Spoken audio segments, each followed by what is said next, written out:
만일 여호와를 섬기는 것이 너희에게 좋지 않게 보이거든 너희 조상들이 강 저쪽에서 섬기던 신들이든지 또는 너희가 거주하는 땅에 있는 아모리 족속의 신들이든지 너희가 섬길 자를 오늘 택하라.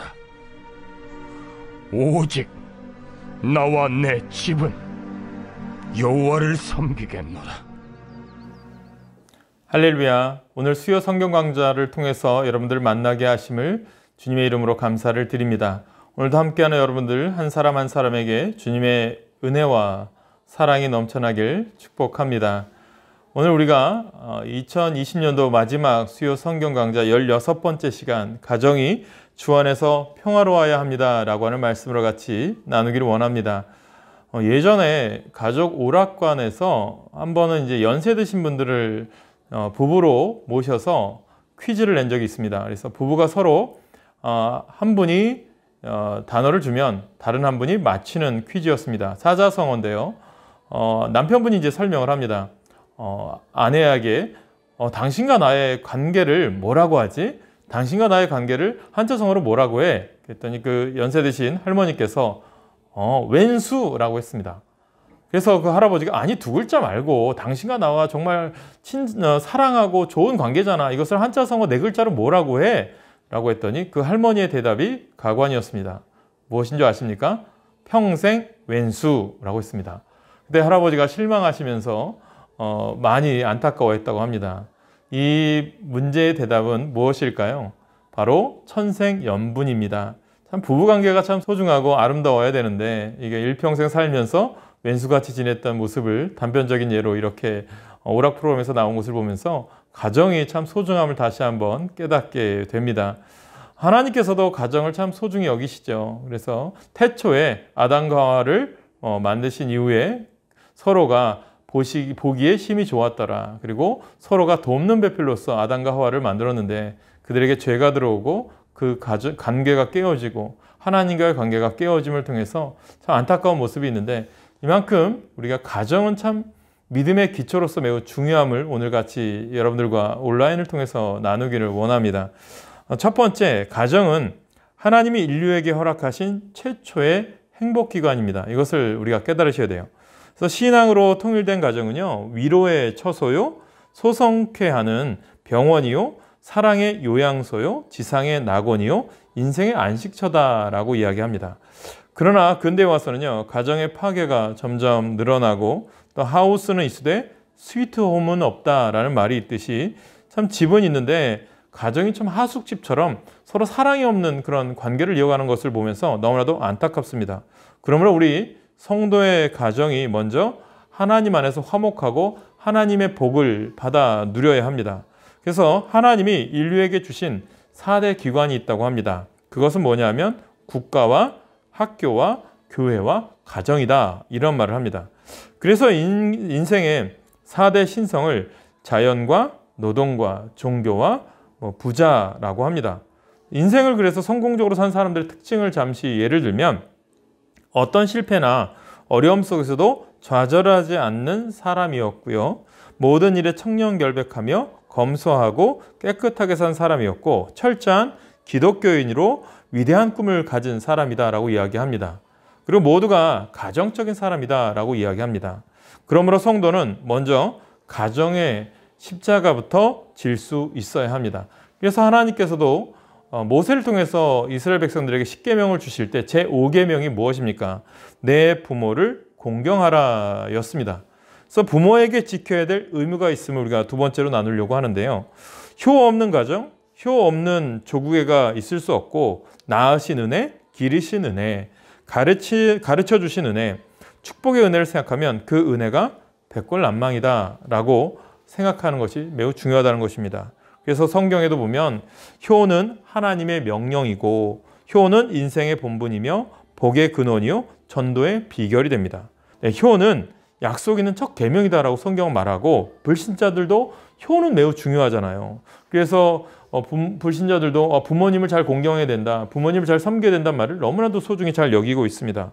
만복지원이다. 그래서 효는 백행지원이요 만복지원이다 라고 했습니다. 그래서 효도하는 자에게는 약속한 축복이 있음을 말합니다. 신명기서라든가 구약성에 오면 부모를 공경하는 자에게 주시는 축복이 참 많이 있어요. 그래서 장수의 복과 범사가 잘 되는 형통의 복과 지혜와 명철을 얻으며 부귀와 영화의 복을 받는다라고 성경은 말합니다. 그럼 어떻게 부모를 공경하는 게 참 좋을까? 성경도 이것을 이야기하죠. 골로새서에서 보면 하나님의 법도와 국법에 어김없는 효를 하고 물질로 봉양하고 마음을 편안케 해드리고 부모에게 순종하며 천국으로 모셔야 된다라고 말을 합니다. 현대판 5가지 복이 있다고 해요. 첫째는 좋은 부모요, 둘째는 좋은 친구요, 셋째는 좋은 스승이요, 넷째는 좋은 배우자요, 5번째는 좋은 자식이다 라고 말을 합니다. 나를 위한 또 3대 희생자가 있다고 얘기해요.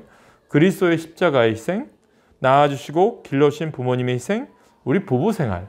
그러니까 서로가 아름다운 관계성을 이어야죠. 첫 번째 이제 부모의 관계성을 얘기했다면 우리가 이제 두 번째는 이제 부부 관계를 말씀드리고 싶어요. 이 부부 관계는 창세기를 예를 들고 싶어요. 하나님께서 아담을 창조하시고 나서 외롭고 독초하는 것이 보시기에 하나님이 너무 안 좋아서 그에게 하와를 만들어서 서로 돕는 배필을 이루었고 하나님이 태초에 가정이 있게 하셨고 정말 보시기에 좋았더라라고 하는 아름다운 관계를 이루게 하셨단 말이죠. 그것이 부부의 관계의 시초라는 거죠. 그렇다면 부부가 지켜야 될 4대 의무가 있는데 첫째 동거, 언제나 한 집에 같이 있어야 되고요. 둘째는 협력, 힘을 합해 서로 도와줘야 합니다.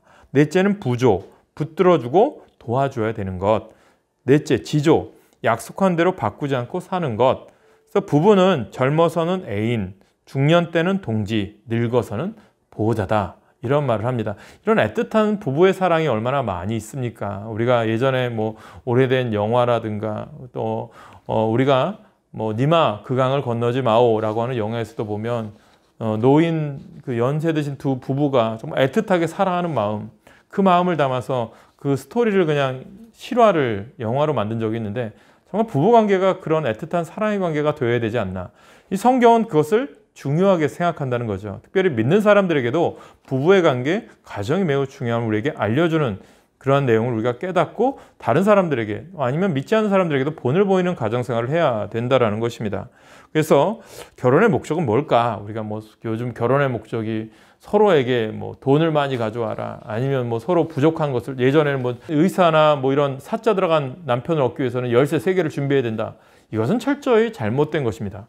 제가 존경하는 목사님 한 분이 계신데요. 이분이 이제 결혼할 여자분을 모시고 부모님한테 갔대요. 부모님도 목사님이신데 부모님이 이제 아버님 목사님께서 이제 사랑하는 자녀의 이 결혼할 그 뭐 자부죠. 자부를 보고 이런 얘기를 했다고 합니다. 너 우리 집에 시집 오려면 열쇠 3개를 가져와라 라고 했던 거예요. 그런데 우리가 생각하는 열쇠가 뭘까요? 집 열쇠? 차 열쇠? 뭐 아니면 뭐 금고 열쇠? 이것을 말할까요? 이 목사님이 한 열쇠의 3개는 다른 뜻이 있습니다. 가정을 천국으로 인도할 천국의 열쇠를 가지고 와라. 또 믿음의 열쇠를 가지고 와라. 또 이웃을 전도할 복음의 열쇠를 가지고 와라. 이런 말씀을 하셨다는 거예요. 정말 우리가 여기서 보면 뭐 11조의 열쇠도 있고 이런 열쇠를 다양하게 이제 3가지로 말씀하셔서 참 믿는 가정에 참 본이 되는 목사님의 가정으로 제가 정말 존경하는 분이었습니다. 그러니까 우리들이 세상의 열쇠가 아니라 하나님이 원하시는 축복의 열쇠를 우리가 여러분들이 준비했으면 좋겠어요. 부부관계가 그렇게 해야 되죠. 그래서 부부관계 제가 이제 주례를 할 때 이런 말을 했습니다. 부부가 서로 이제 신랑 신부가 처음 연애하고 그럴 때 얼마나 좋아요. 그러다 결혼하면 서로 다투거든요. 뭐 사소한 것 때문에 다투기도 하고 치약 짜는 것 때문에 다투기도 하고 옷 벗는 것 때문에 다투기도 해요. 사소한 것 때문에 다투는데 그런 말을 했어요. 결혼할 때는 두 눈을 뜨고 아내나 남편의 실수와 잘못된 것을 보지 말고 한 눈을 감고 부족한 부분을 서로 도우십시오. 그리고 서로 틀린 게 아니라 다른 것입니다. 살아온 배경. 그래서 예전에 뭐 화성의 남자, 금성에서 온 남자, 화성에서 온 여자. 그래서 다른 별에서 와서 만나서 서로 다르다. 그래서 이제 우리가 다른 것을 이해하고 서로 교제할 때, 서로 부부관계를 이룰 때 도움이 되고 이게 서로 다른 게 인정하다 보니까 내가 부족한 것을 아내를 통해서, 내가 부족한 것을 남편을 통해서 공급받으면 이게 시너지 효과가 있거든요. 그런 관계가 부부의 관계가 되어야 된다라고 말씀합니다. 그래서 이렇게 얘기해요. 얌전한 사람은 속이 좁고 활발한 사람은 덤비고 싹싹한 사람은 까불고 듬직한 사람은 미련하고 착한 사람은 어리석고 똑똑한 사람은 인색하고 잘 웃는 사람은 싱거우며 경우 밝은 사람은 얄미웃고 뚱뚱한 사람은 답답하고 홀쭉한 사람은 경하고 키 큰 사람은 행동이 느리고 작은 사람은 옹졸한 데가 있다. 이런 말을 많이 하거든요. 그런데 이런 것은 뭘까요? 서로가 이렇게 선입견보다도 부족한 부분을 서로 이해하고 감싸 안으라는 말이죠. 아, 저 사람은 이런, 내 아내는 이런 성격이구나. 내 남편은 이런 성격이구나. 이걸 서로 이해하면서 보다듬는 그런 가정, 부부관계가 되어야 된다는 거죠. 그래서 부부싸움에도 여러 가지가 있는데 뭐 냉전, 말하지 않는 것이 냉전이에요. 설전, 공갈 협박하는 것, 가출형, 또 집을 나가버리는 경우도 있대요. 또 파괴형, 폭력을 휘두르는 것, 그 외에 뭐 여러 가지도 있지만 성경에 보면 잠언서에서 이렇게 얘기합니다. 다투며 성내는 여인과 함께 사는 것보다 광야에서 혼자 사는 것이 나으니라. 그러니까 부부관계가 이렇게 다투며 성내지 말라는 거죠. 잠언의 기자, 지혜로운 말씀인 거죠. 그리고 또 이번에는 이제 세 번째로 여러분들과 드리고 싶은 자녀의 관계입니다. 가정은 자녀를 두게 돼 있기 때문에 말씀드리지만 부모로서 자녀에게 지킬 의무가 있습니다. 문제야 속에 문제의 부모가 있다라는 말이 있습니다. 요즘 보면 텔레비전에서 자녀 양육하는 여러 가지 프로그램들이 등장을 합니다. 그래서 뭐 우리의 자녀들의 어릴 때부터 커왔던 환경들을 보면서 자녀가 왜 반항을 하는지, 자녀가 왜 이런 상황이 됐는지 그것을 이제 반영을 하면서 분석을 해주는 분이 있어요. 그래서 요즘 뭐 오은영 전문가가 참 유명하잖아요. 그래서 뭐 내 사랑 금쪽이 해가지고 금쪽이가 왜 반항하고 잘못된 길을 걷는지 솔루션을 제공하고 부모님들에게 여러 가지 이제 해결책을 주는 것을 보게 되는데, 성경에서도 보면 부모로서 자녀에게 지켜야 될 것이 있다라고 말씀하고 있어요. 그래서 자녀의 운명은 부모가 만든다는 말이 있습니다. 그래서 가출하는 자녀들의 세 가지 큰 이유는 자녀의 심리를 이해해 주지 못해서가 30%, 부모의 가정불화로 인해서가 50%, 갈등을 해결해 주지 못해서가 20%라고 합니다. 유대인들은요, 참 보면 자녀 교육을 잘해요. 우리가 알다시피 모세의 어머니 요게벳도 그 유모로서, 이제 생모지만 유모로서 가서 이 모세를 너는 이스라엘 백성이고 너는 하나님의 백성이다. 그렇게 하면서 모유를 먹이면서 그를 어릴 때부터 뭐 우리가 생각하는 그런 뭐 태아 교육 그런 것과 비슷하게 또 유아 교육과 비슷하게 이렇게 했던 거죠. 그런 것처럼 유대인들은 참 자녀들에게 이런 교육을 참 잘해요. 뭐 탈무드라든가 성경을 꼭 읽게 하는 것처럼. 이것을 이제 테펠린이라고 하는데, 그러니까 우리들이 이런 내용들이 필요하죠. 우리들이 생각했을 때 자녀들에게 옳고 그름, 뭐 우리들에게 결과론만 우리가 얘기하잖아요. 뭐로 가도 서울만 가면 된다. 이걸 가르치면 안 됩니다. 자녀에게 너가 하는 행동이 올바로 되었는지 잘못되었는지를 제대로 가르쳐주는 부모가 되어야 합니다. 그래서 히브리인들은 어떻게 하냐면 잡은 고기를 주지 않고요, 고기 잡는 방법을 가르쳐줘요. 재산을 물려주지 않고 돈을 바르게 버는 길을 가르쳐주고요, 관리하는 법과 쓰는 길을 잘 알려준다고 합니다. 그래서 부모는 마땅히 자녀에게 들려주는 귀, 칭찬하는 입, 채찍을 든 손, 기도하는 부모가 되셔야 합니다. 그래서 문화와 사회적인 면으로 보면 가정은 인간의 감정과 정서가 싹트고 자라는 요람이요, 가치관과 인생관의 터전이 마련되는 가장 기초적인 교육의 온상입니다. 그래서 종교개혁자 마틴 루터는 가정교육을 일체의 인간 생활의 기초로 강조했고요, 교육학자 코메누스는 가정을 어머니 학교다라고 했습니다. 사실 한 사회가 건전하고 발전하고 그런 것들을 이제 좌지우지하는 것은 가정들이 얼마나 제대로 되었느냐, 또 교육이 잘 되었느냐, 이것을 본다고 합니다. 그래서 어린이는 프랑스 속담 이런 얘기예요. 어린이는 기르는 대로 자란다라는 말이 있습니다. 우리는 자녀에게 욕은 물론 저주도 하지 말아야 되고요, 그렇다고 방관도 하지 말아야 돼요. 우리가 옛말에 우리 아이들이 잘못하면 얘 빌어먹을 녀석아 라고 얘기하잖아요. 그러면 안 됩니다. 축복의 말을 해주세요. 우리 아이가 너는 하나님 안에서 축복된 사람이야, 너는 복된 자녀가 될 거야, 너는 하나님의 걸작품이야, 존귀한 자녀야, 이런 말을 많이 해주세요. 말이 씨가 된다. 이 말은 말의 권세가 있어요. 하나님이 우리를 말로 창조하셨기 때문에 내가 어떤 말을 하느냐에 중요합니다. 내 육체에도 명령하셔야 된다니까요. 예전에 일본의 학자가 물을 통해서 연구했듯이 물에게 한 컵은 나쁜 말을 많이 써놨고 한 컵은 사랑한다, 좋아한다는 말을 써놨단 말이죠. 근데 나중에 하루 지나고 보니까 욕을 한 말은, 나쁜 말을 써놓은 말은 사람을 죽이는 물이 되고 좋은 말을 써준 물은 육각수가 되어서 사람의 건강에 좋은 물로 변했다는 거예요. 우리나라에서도 아나운서를 통해서 이제 쌀을 통해서 밥에다가 좋은 말 한 밥과 나쁜 말 한 밥 했을 때 좋은 곰팡이가 나고 나쁜 곰팡이가 나는 것을 이게 분석을 했습니다. 그러니까 내가 말을 어떤 말을 하느냐가 참 매우 중요하다는 것입니다. 그래서 자녀들을 열심히 좋은 말로 칭찬해주고 믿음으로 가르치셔야 됩니다. 그래서 기도하며 키운 자녀는 멸망하는 법이 없어요. 사랑과 근면과 소망을 심어줘야 하고요. 경험과 자립성과 적극적으로 키우고 민족혼을 심어주고 활동하도록 키우며 신앙을 심어주셔야 합니다. 구세군의 창설자 윌리엄 부스와 그 부인인 캐서린 부스가 자녀를 양육할 때 이렇게 기도했다고 해요. 하나님, 저는 제 자녀와 함께 하지 않고는 주님 보좌 앞에 설 수가 없습니다. 라고 했다고 합니다. 후에 그의 자녀는 모두 구원을 받아 하나님께 영광 돌리는 믿음의 자녀가 되었다고 합니다. 이제 말씀에 이제 오늘 내용을 결론을 지으면 행복하고 성숙한 가정은 어떤 가정이 되느냐? 저는 이제 고넬료의 가정을 여러분들에게 예를 드리고 싶어요. 사도행전에 보면 고넬료의 가정이 참 복된 가정이 소개되고 있거든요.